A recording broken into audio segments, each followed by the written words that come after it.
This is Hank Scott for The Pure Truth Restored. Why preach to the wind?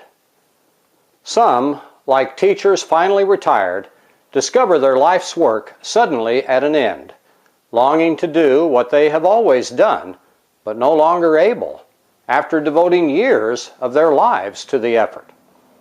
Others, such as myself, often feel this way every day of their career, doing what few, if any, people truly appreciate, trying to save a lost world from its own inevitable self-destruction. Consider the patriarch and prophet Moses, who was such a man. Almost none of those he brought out of Egypt responded to his leadership and guidance in spiritual matters. They were merely along for convenience's sake, but as soon as things looked difficult, they were ready to abandon it all and turn right back to their doomed life of slavery and oppressive subjugation. At least Moses had some backup in the form of miracles and miraculous events, like manna 6 days every week. But not even this would really convince those whose hearts were anything but converted or spiritual. It all became so mundane and expected by his reluctant charges that on more than one occasion even Moses felt like giving up and throwing in the towel on the entire situation. Yet he argued forcefully for the ever-errant Israelites in the hopes they might somehow, someday, some way see the light, repent, and at last discover the blessings they were leaving behind with every step they took back to Egypt in their hearts, attitudes, and actions. This is an age not unlike that in terms of people so caught up in their everyday lives of quiet desperation, enslaved to monetary and governmental systems that prey upon their patriotic emotions to rob and destroy them, either gradually or suddenly through needless wars and conflicts around the world.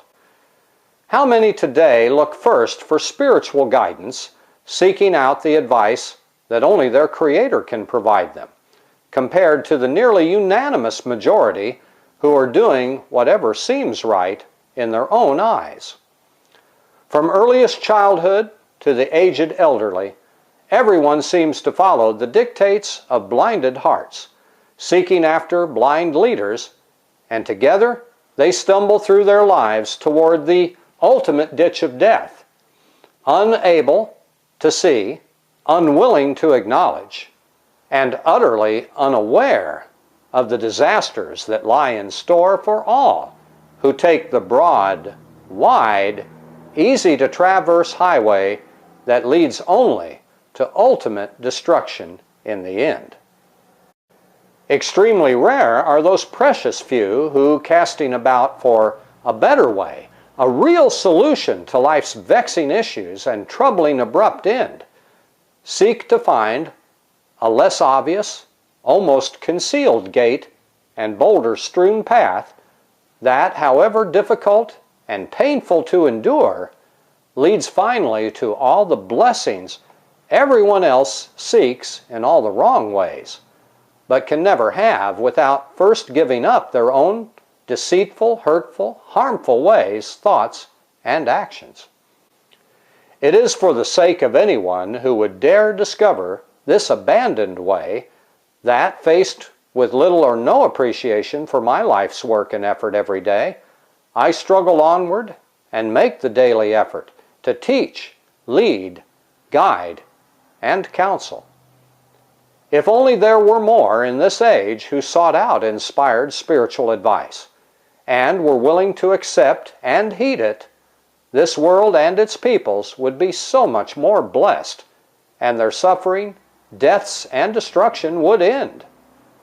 All this is so needless, yet carnal, sinful hearts do not learn from such experiences, stumbling blindly forward toward a precipice of their own choosing.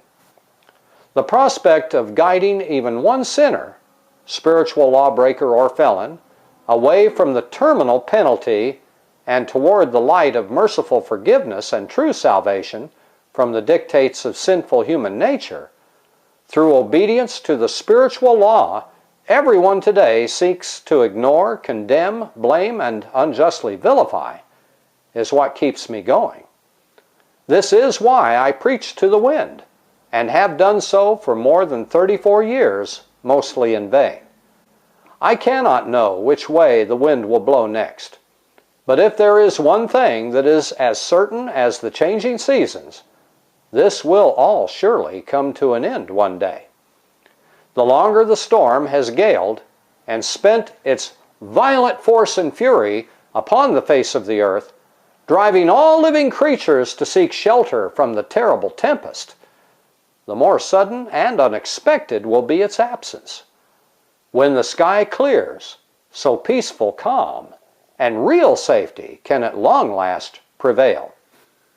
I preach to the wind as a means of forewarning those invisible forces responsible for it of their own inevitable comeuppance, when men and women will no longer follow the dictates of seeming necessity to survive, but will step forward in full faith and reliance upon the ever-provident will of an ageless, forgiving, and caring Creator.